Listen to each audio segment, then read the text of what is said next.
Selamat datang kembali.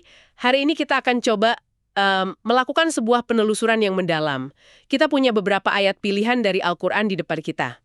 Misi kita kali ini adalah membongkar satu konsep yang sering banget kita dengar, tapi mungkin maknanya jauh lebih luas dari yang kita bayangkan. Konsep fasik. Jadi kita nggak cuma akan cari definisinya, tapi juga coba membangun semacam peta. Peta untuk memahami gimana istilah ini nyambung atau mungkin beda dengan konsep lain seperti kafir, munafik, dan musyrik. Baik, kita mulai saja ya penelusuran ini. Pertanyaan pertama yang paling mendasar deh. Berdasarkan sumber-sumber ini, siapa atau apa sih yang dimaksud orang fasik itu? Rasanya ini kata yang punya banyak lapisan makna ya. Anda benar sekali. Ini bukan sekedar label. Untuk memahaminya, kita harus mulai dari akarnya dulu.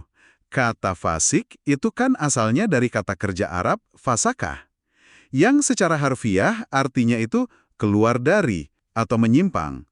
Ada sebuah analogi klasik yang menurut saya sangat indah dan membantu kita membayangkannya. Coba bayangkan buah kurma yang sudah matang. Nah, ketika buah itu keluar dari kulit pelindungnya, proses keluar atau menyimpang dari cangkangnya itulah yang ditangkap oleh kata fasakoh. Jadi, dalam konteks yang kita bahas ini, fasik adalah seseorang yang, yaitu, keluar dari jalur ketaatan, menyimpang dari jalan lurus yang seharusnya dia tempuh. Keluar dari cangkang. Ini gambaran yang kuat sekali. Jadi ada ide soal melanggar batas ya? Atau keluar dari jalur yang sudah ditetapkan.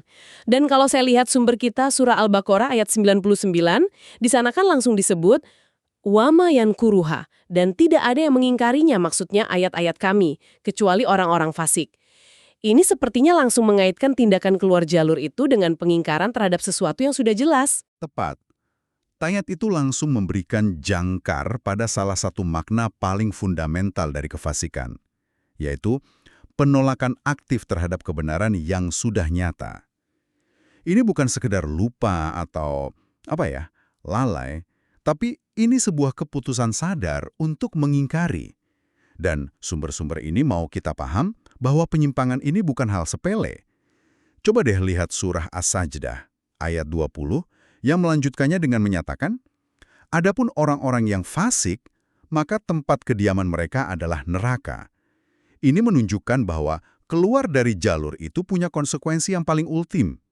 Jadi di satu sisi, fasik itu adalah penyimpangan di level keyakinan. Tunggu sebentar. Nah, ini yang bikin saya sedikit bingung.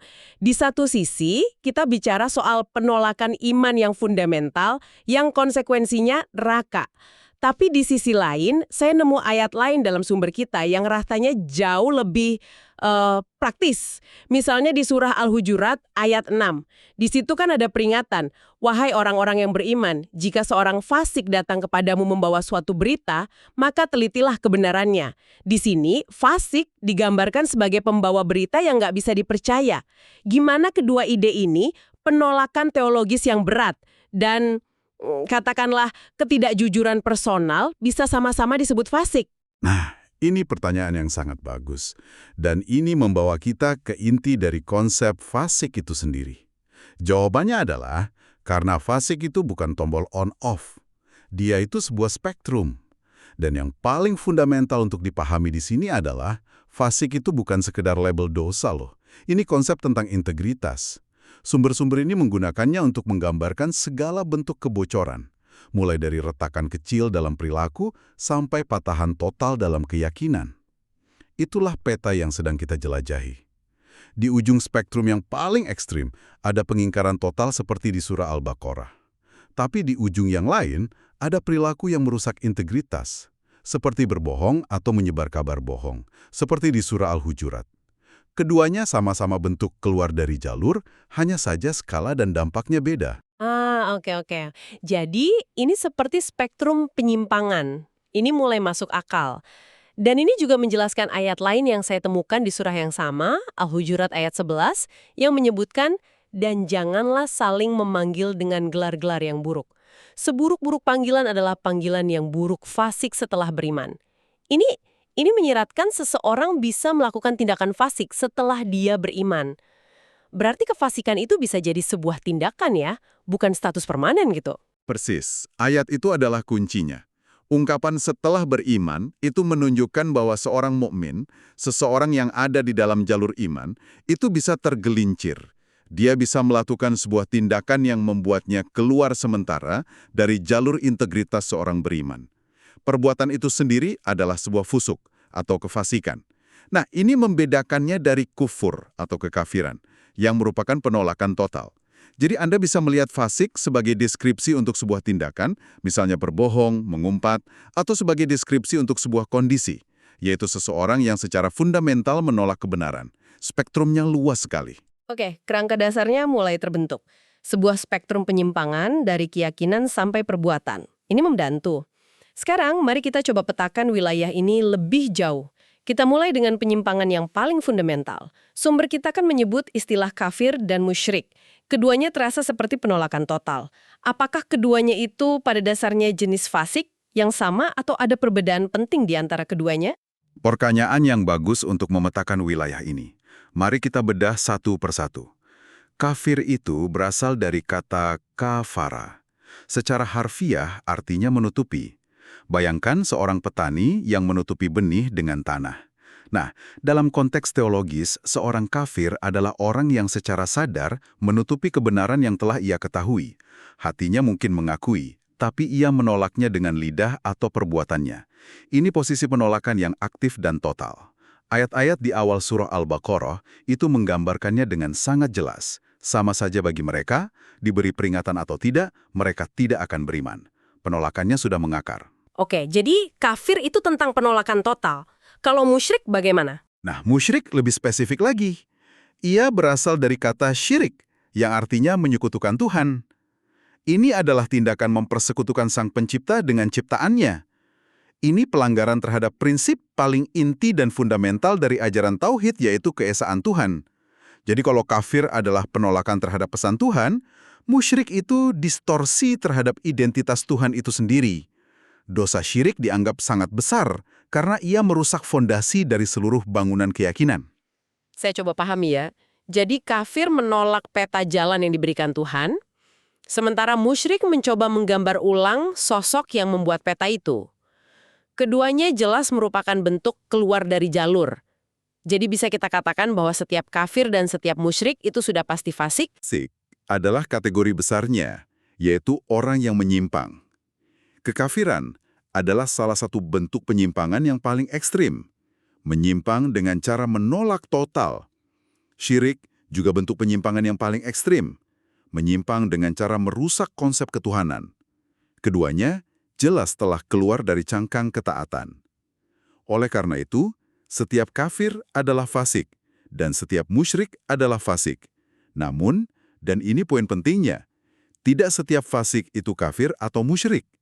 Seseorang bisa fasik karena perbuatan dosanya, seperti yang kita bahas tadi, tanpa harus sampai ke level menolak iman atau menyekutukan Tuhan. Oke, paham. Jadi hubungan dengan kafir dan musyrik ini seperti lingkaran-lingkaran spesifik di dalam sebuah lingkaran besar bernama fasik.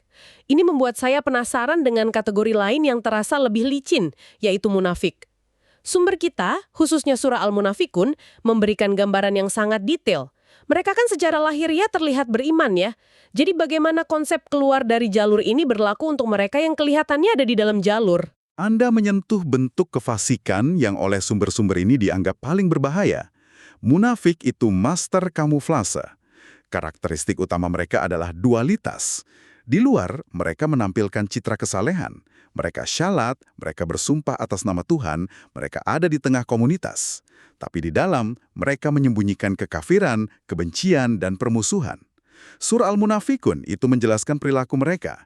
Berdusta adalah kebiasaan, sumpah palsu adalah senjata, dan tujuan mereka adalah menghalangi orang dari jalan Tuhan, tapi melakukannya dari dalam. Mereka penyimpang yang memakai topeng. Benar, mereka seperti musuh dalam selimut. Waktu Anda menjelaskan soal munafik, saya jadi teringat ada ayat di akhir surah itu. Saya tidak ingat persisnya, tapi seingat saya ada kata fasik di sana. Apa itu memang menghubungkan keduanya secara langsung? Ingatan Anda sangat tajam. Ya betul, di akhir surah Al-Munafikun, tepatnya di ayat 6. Setelah membeberkan semua perilaku mereka, ayat itu ditutup dengan kalimat, sesungguhnya Allah tidak memberi petunjuk kepada kaum yang fasik. Ini penegasan yang luar biasa loh. Ayat ini secara langsung melabeli kaum munafik sebagai kaum yang fasik. Ini menunjukkan bahwa kemunafikan bukan kategori yang terpisah, melainkan salah satu bentuk kefasikan. Oh, jadi Al-Quran sendiri yang menempatkan munafik di bawah payung fasik. Apa implikasinya? Kenapa ini penting? Implikasinya sangat dalam. Ini seolah mengatakan bahwa penyimpangan yang paling tercela itu bukanlah penyimpangan yang terbuka, melainkan yang tersembunyi. Orang kafir dan musyrik, posisi mereka jelas. Tapi orang munafik merusak dari dalam. Mereka menggerogoti kepercayaan, menciptakan perpecahan, menyebarkan keraguan. Mereka keluar dari jalur kebenaran, tapi melakukannya sambil berpura-pura sedang memimpin di jalur tersebut. Itulah mengapa sumber-sumber ini menganggap mereka sebagai jenis fasik yang spesifik dan sangat berbahaya. Mereka adalah fasik plus tipu daya. Coba bayangkan dua orang. Yang satu secara terbuka bilang, saya tidak percaya ajaran ini. Itulah kafir, penolakannya jelas. Yang kedua, setiap hari ikut beribadah, tapi diam-diam menggelapkan dana komunitas dan mengadu domba. Itulah munafik. Keduanya menyimpang, tapi cara dan dampaknya sangat berbeda. Wah, analogi itu sangat membantu.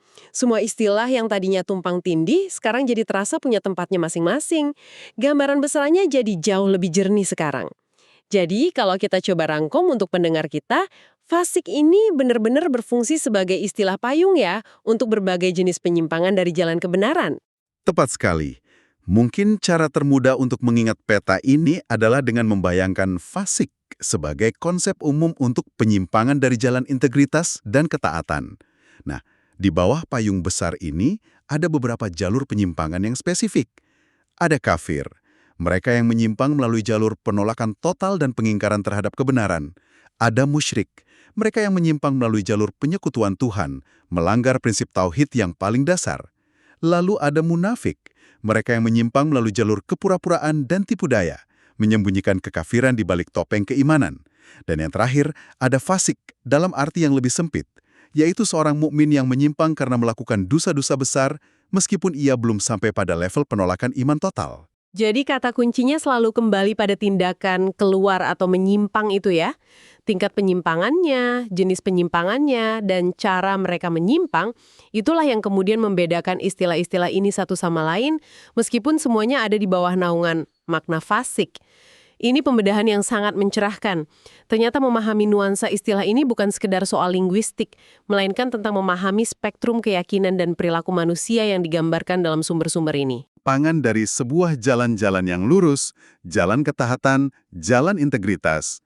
Ini memunculkan satu pertanyaan penting untuk Anda renungkan. Seberapa sering kita sebagai individu merefleksikan jalan yang kita tempuh dalam kehidupan sehari-hari?